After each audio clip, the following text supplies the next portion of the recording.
देखिए, ममता बनर्जी का घर पे क्या चल रहा है इसको लेकर के पश्चिम बंगाल की किसी भी जनता का कोई आग्रह नहीं है।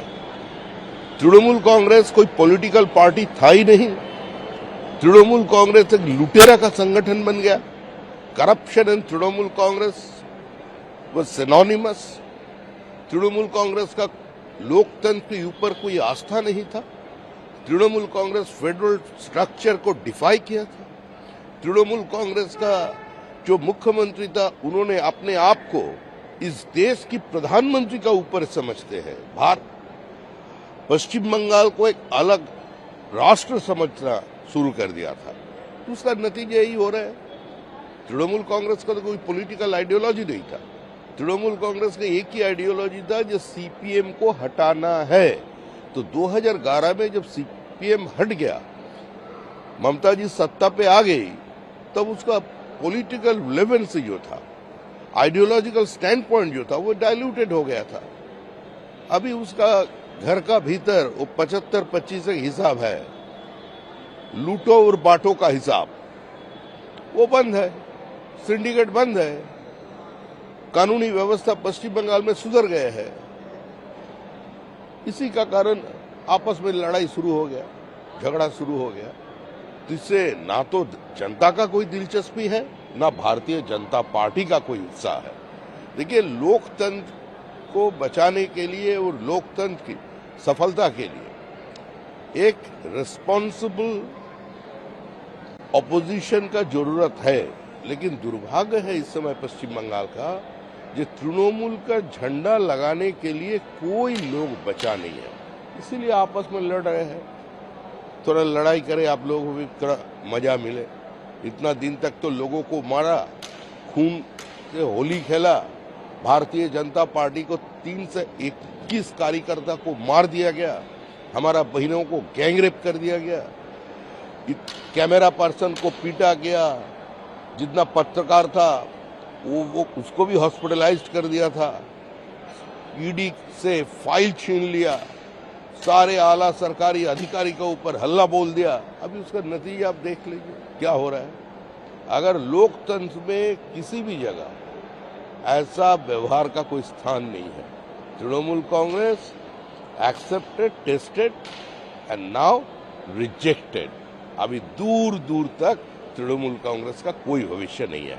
देखिए, ममता बनर्जी का घर पे क्या चल रहा है इसको लेकर के पश्चिम बंगाल की किसी भी जनता का कोई आग्रह नहीं है। तृणमूल कांग्रेस कोई पॉलिटिकल पार्टी था ही नहीं। तृणमूल कांग्रेस एक लुटेरा का संगठन बन गया। Corruption and Trinamool Congress was synonymous. Trinamool Congress का लोकतंत्र के ऊपर कोई आस्था नहीं था। तृणमूल कांग्रेस फेडरल स्ट्रक्चर को डिफाई किया था। तृणमूल कांग्रेस का जो मुख्यमंत्री था, उन्होंने अपने आप को इस देश की प्रधानमंत्री का ऊपर समझते हैं। भारत पश्चिम बंगाल को एक अलग राष्ट्र समझना शुरू कर दिया था। उसका नतीजा यही हो रहा है। तृणमूल कांग्रेस का तो कोई पॉलिटिकल आइडियोलॉजी नहीं था। तृणमूल कांग्रेस का एक ही आइडियोलॉजी था, जो सीपीएम को हटाना है। तो 2011 में जब सीपीएम हट गया, ममता जी सत्ता पे आ गई, तब उसका पॉलिटिकल रिलेवेंस जो था, आइडियोलॉजिकल स्टैंड पॉइंट जो था, वो डाइल्यूटेड हो गया था। अभी उसका घर का भीतर वो 75-25 हिसाब है, लूटो और बांटो का हिसाब, वो बंद है। सिंडिकेट बंद है। कानूनी व्यवस्था पश्चिम बंगाल में सुधर गए है। इसी का कारण आपस में लड़ाई शुरू हो गया, झगड़ा शुरू हो गया। तो इससे ना तो जनता का कोई दिलचस्पी है, ना भारतीय जनता पार्टी का कोई उत्साह है। देखिए, लोकतंत्र को बचाने के लिए और लोकतंत्र की सफलता के लिए एक रिस्पॉन्सिबल ऑपोजिशन का जरूरत है। लेकिन दुर्भाग्य है इस समय पश्चिम बंगाल का, जो तृणमूल का झंडा लगाने के लिए कोई लोग बचा नहीं है। इसीलिए आपस में लड़ रहे हैं। थोड़ा लड़ाई करे, आप लोगों को भी थोड़ा मजा मिले। इतना दिन तक तो लोगों को मारा, खून से होली खेला। भारतीय जनता पार्टी को 3 से 21 कार्यकर्ता को मार दिया गया।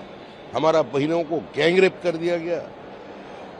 कैमरा पर्सन को पीटा गया, जितना पत्रकार था वो उसको भी हॉस्पिटलाइज्ड कर दिया था, ईडी से फाइल छीन लिया, सारे आला सरकारी अधिकारी के ऊपर हल्ला बोल दिया। अभी उसका नतीजा आप देख लीजिए क्या हो रहा है। अगर लोकतंत्र में किसी भी जगह ऐसा व्यवहार का कोई स्थान नहीं है। Trinamool Congress accepted, tested and now rejected. अभी दूर दूर तक तृणमूल कांग्रेस का कोई भविष्य नहीं है। আমাদের ভিডিও ভালো লাগলে লাইক এবং শেয়ার করুন।